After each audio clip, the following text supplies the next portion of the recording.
everyone. Welcome to America Meditating Radio and The Next Normal. I'm your host, Sister Jenna. We're talking about Alzheimer's today with our special guest, Carlen Maddux, and it's something that's near and dear to me. Many of you have been on my journey, and you know, if you watch Next Normal every night, that my mother, who has now officially dementia and Alzheimer's, has been a very important part of my life right now. Where at one point I thought it was just her, being a little bit naughty. Now that I've gotten all the reports back, it's just confirmed. And it was interesting the shift that I took after her scans came back and it was confirmed that she had dementia and it was pretty severe. I wasn't quite sure why the shift happened. I think it was more an acceptance that, okay, this is really it. This is the state that she's in right now, and you just have to go with it. So, my guest today is someone that I would like to learn from in terms of all the things around this particular issue. And so, let me start off by introducing him and sharing a little bit about this. The Alzheimer's Association reports that more than 6 million Americans are living with Alzheimer's disease, which is the most common cause of dementia.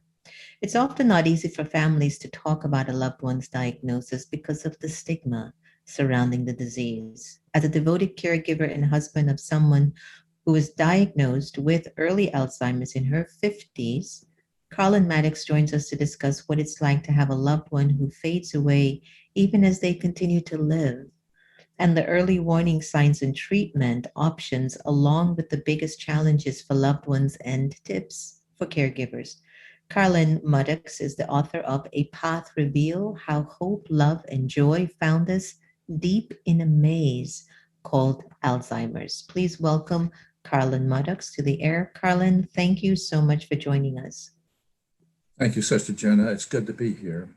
Well, as I mentioned to you earlier, I'm going through it. I've been going through it now, I would say, maybe for the last 2.5, 3 years. I'd say the good 3 years. And I would say that the last year and a half to almost 2 years, things just changed much more in terms of behavior, activities. And keep in mind, my mother was my spiritual teacher, my business partner, best friend, so when all of that went, Carlen, it was like, oh, I lost so much, and then I had to adapt to something else completely different. So please tell us about, Alzheimer's and dementia and how it actually affects us. I mean, what's the difference between Alzheimer's and dementia? Well, to that point, Alzheimer's is a form of dementia, but it's the most common form of dementia. In terms of the magnitude of it that you were speaking to, about 6 million people have been diagnosed with it. And a lot of researchers think that a lot of people have yet to be diagnosed who are with it. But on top of that, when you include the primary caregivers directly affected by this, you have a population of about 25 million people. And if you were to translate that into a statewide population, that would be the third largest state in this country. And so the magnitude is massive. On a personal level, just my wife was 50 when she was diagnosed with Alzheimer's. I was 52. We had 2 children in college and 1 in high school at that time. And just when we got the word from the doctor after she had gone through a series of tests, this was in September 1997, when we got the word of this, our world did not turn upside down. It just imploded before us. You talked about all the relationships that you had with your mother. Well, my wife and I had sort of a working partnership. I was publishing a business magazine, and Martha was very active in politics and civic affairs here in St. Petersburg, Florida. She had been on the St. Petersburg City Council back in the mid 80s for 6 years. And the year before she was diagnosed, she had run for an open seat for the Florida State Legislature, which she lost in the primary by 20 votes. We were very disappointed with that at the time, but in hindsight, I was glad that she did lose. And, but it was something I was totally unprepared for. At age 52. You're in the prime of your life at 52. What's that? You're in the prime of your life at 52. I mean, both of you are like ready to really live at 52. Well, the kids were growing up and out and whatever. But it was just, when we got home from the doctor's office, we cried a lot and we prayed a lot. And then Martha told me, said, Carlen, I do not want to tell a soul. I don't want to tell my parents. I don't want to tell our children. And I don't want to tell my brothers. And I don't want to tell my friends. And that was a hard thing to do. And in terms of what evolved over time, Sister Jenna, as I try to explain to people about my book is not a caregiver's guidebook. The Alzheimer's is not the focus, it's the context of the book. The book turns out to be a spiritual odyssey that we went through and as it unfolded before us. That said, the only person Martha was willing to talk to was a retired Presbyterian minister who had married us and baptized a couple of our kids. And when he came and we shared within the next day of getting this news, he was there with us, and we went through everything with him, and his shoulders drooped and whatever. He said, look, I've got a friend at the Sisters of Loretto in Kentucky, a Catholic monastery. Her name is Sister Elaine, and I have yet to find somebody who has her gift of discernment. And I've sent a lot of friends to her, and I would encourage you to go visit with her. We didn't know what to expect, but we trusted him, and we did. We made a connection and set an appointment and went up 3 weeks after Martha's diagnosis. And that was a very significant week for us as we this whole thing began to open up. I remember one of the things, two things that these many years later that Sister Elaine told us towards the end of our time with her. She looked at me and looked at Martha and said, you might want to check out the difference between willfulness and willingness, between being willful and being willing. And then she pointed us to a book in her library. And I got it and looked at it, and I didn't understand what the book was saying. Mm. But that began to open up a whole venue for us as we were going forward, to the point that you were making.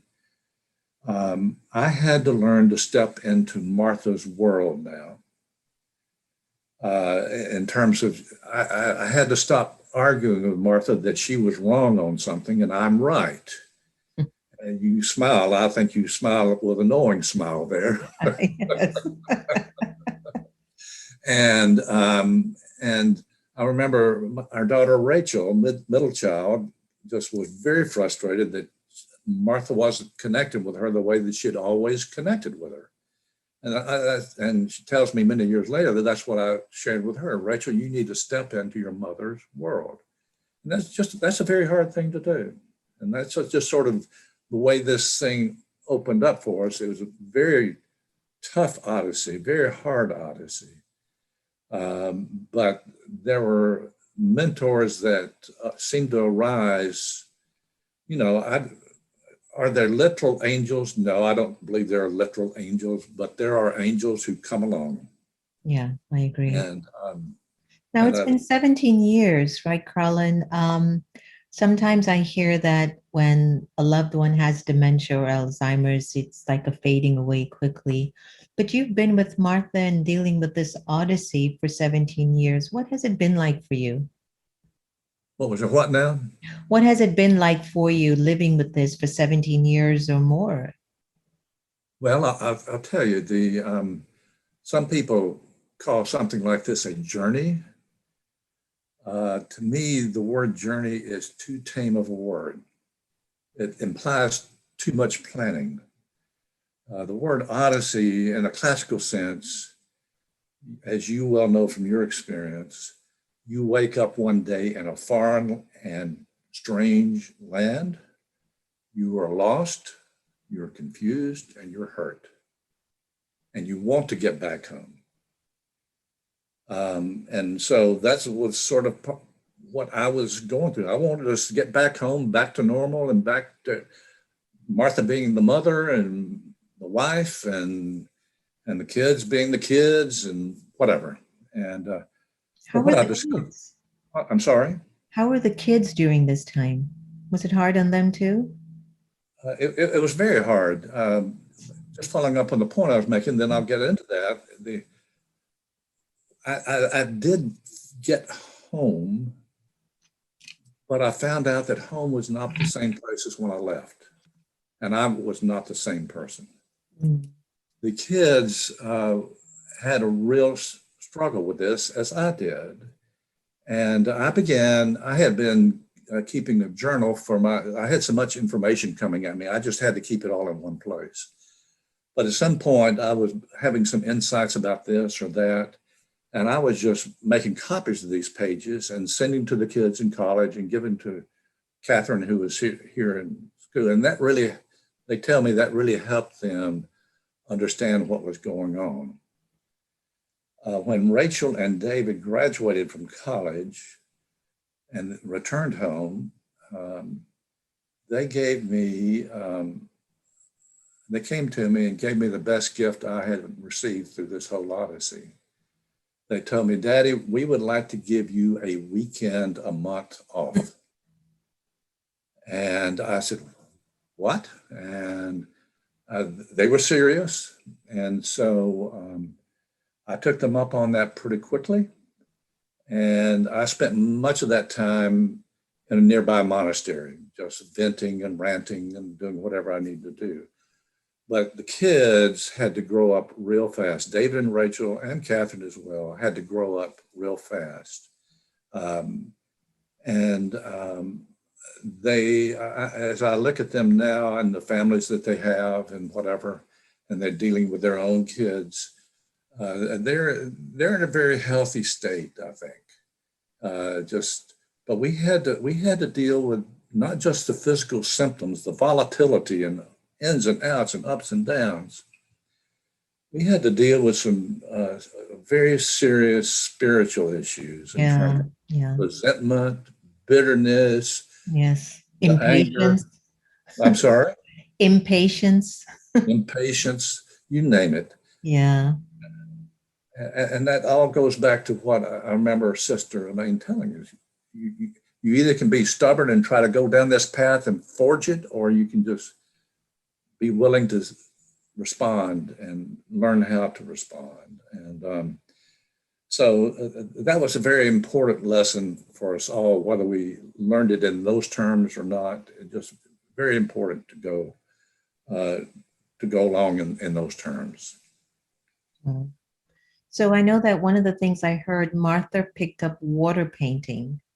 How was that helpful for her? And I tried that with my mother. She just painted once and never picked it up again. And I guess it had to do with that I had to keep being behind her all the time. And even the aides just couldn't get her to continue, you know? And how come Martha stuck to the water painting? Well, Sister Jenna, every person's different. And Martha had never watercolored, but one of the angels in her life was our sister-in-law, KK. And 2 years after Martha's diagnosis, she came to Martha and said, Martha, why don't you join me in a watercolor painting class? And Martha really loved KK, and that's the only reason she went. I said, well, this is not going to last long. And so KK went with Martha to the class once a week or once every 2 weeks, I forget which, for a year. And their friendship bonded even more. So that was real critical to Martha being involved there. But just some of the painting this painting went on for probably 2 to 3 years before it just sort of evaporated. Yeah. But what happened with Martha was her confidence after getting the diagnosis had just collapsed. Martha had been a very confident person, and her confidence just evaporated, just dissolved, like at her feet. Mm. This really brought her confidence back. She would take me out to a craft store and say, Carlen, we need to get this, and this, and whatever. And so we did. And some of the paintings that she had, just the teacher would give Martha a sketch, and then Martha would do the coloring. And it was just wild kind of coloring, very colorful. And Judy, the teacher, came to me one time and said, Carlen, I don't know where this is coming from. You can't teach this kind of coloration. And so that went on, and it was just a very healthy time during this period. Good for her. Good for her. Now, how's Martha doing now? Well, she died in June of 2014. Oh, wow. Yeah. So that's been going 7 years next month. Yes. And how are you doing? Well, I took my temperature today, and I think I'm doing all right. I'm living by myself, but I've got 2 children here in the Tampa Bay area with 5 grandkids. And I was just telling all 3 kids not long ago, I said, you 3 are my best friends. And I mean that, and it's just very important. We've stuck together and held together very closely. And so that just really helps me and where I am. I have been writing a blog since 2015 in relation to all this, which is at Carlen Maddux, CarlenMaddux.com. Just and having interaction with people who are going through this thing or something similar to this. And I think that's been a good outlet for my grieving. Writing my book was, in hindsight, a good outlet. I remember when I opened up the journal, I decided I was going to write a book. I looked at my journal and I said, oh man, this is too raw. I just can't do this. But finally something said, do it. And I did it. And that was most helpful as helping me get through this time.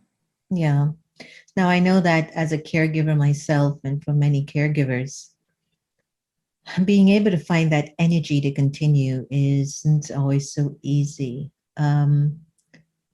Were there any moments when you really felt like, because it's not that you don't want to take care of them, but the energy depletion is coming because you wish they were better?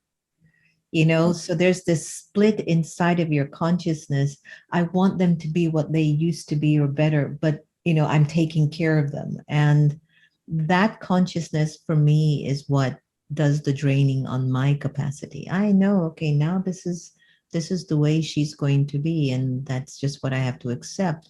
But that part of me that I've been working on to let go of, I wish she was how she used to be, that's getting much less. So I'm able to maintain my energy a little bit more than I used to at the beginning. What about you? Did you ever find yourself in that position? How many times do you want me to count on this? 2 million. One of the things that we learned, and you learned long ago, that Sister Elaine just briefly mentioned to us, that we might want to check out meditation. And we began to check into it. We found Father John Main out of the Christian tradition, Christian Benedictine tradition, and began to practice that form of meditation. I would sit side by side with Martha and hold her hand and silently repeat the word that we were doing. And that really lowered her anxiety level over time, not immediately, but over time, really lowered her anxiety level. Mm-hmm. And as it did hers, it did mine as well. And so that was significant all the way through the 17 years for us when we hit these points of frustration. Would employ that practice. I agree. I agree with that wholeheartedly. Forgiveness is a big part of this journey. Was there a moment that you can point out where you had that realization of forgiving all the times you might have yelled at her, knowing that she just couldn't do any better?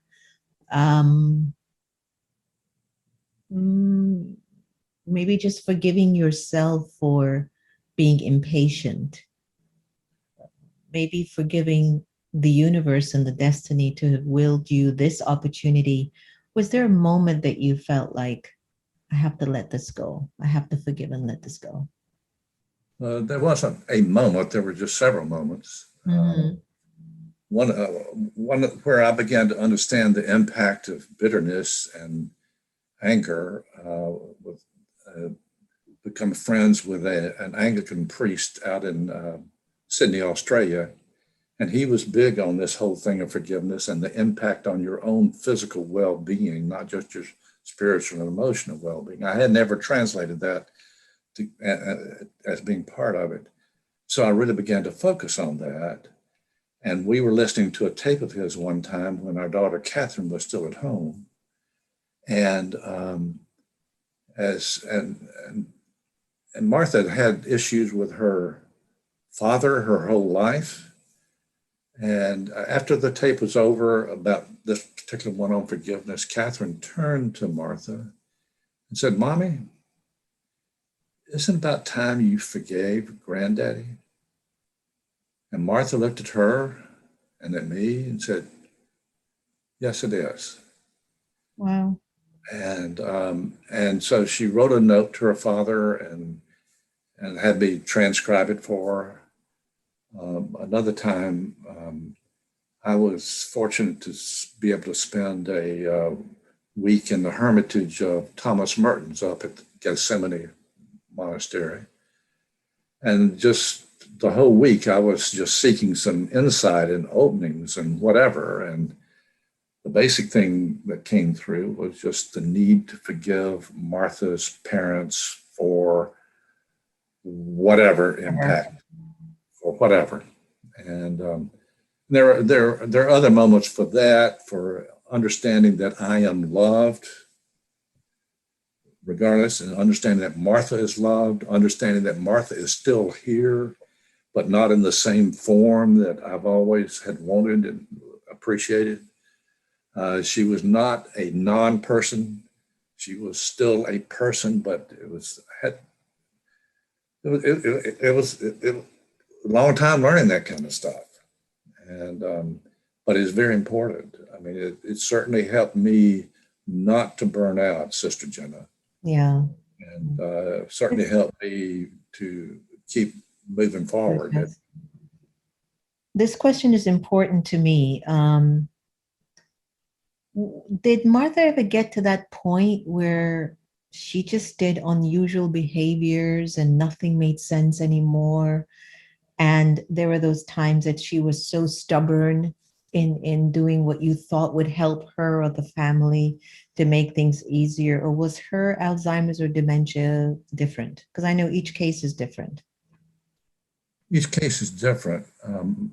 Martha had, in quote, normal times, Martha did have a temper. Interestingly, as this progressed, Martha became a softer person. And so that would have made it different. I just, but whether it wasn't so much dealing with anger on her part, but it just didn't make any sense, stuff that she was trying to do. And that's when I would start trying to get into arguing with her and beginning to learn to, well, let's go into the flow of this and see if I can redirect this without face-to-face kind of arguing, Sister Jenna. And that was just an important learning process for me. It fascinates me. There was one case with my mother. I speak very, very respectfully. I'm very, very wired to respect my elders. And since I've been going through this, I speak sweetly. I do share. I hold my patience.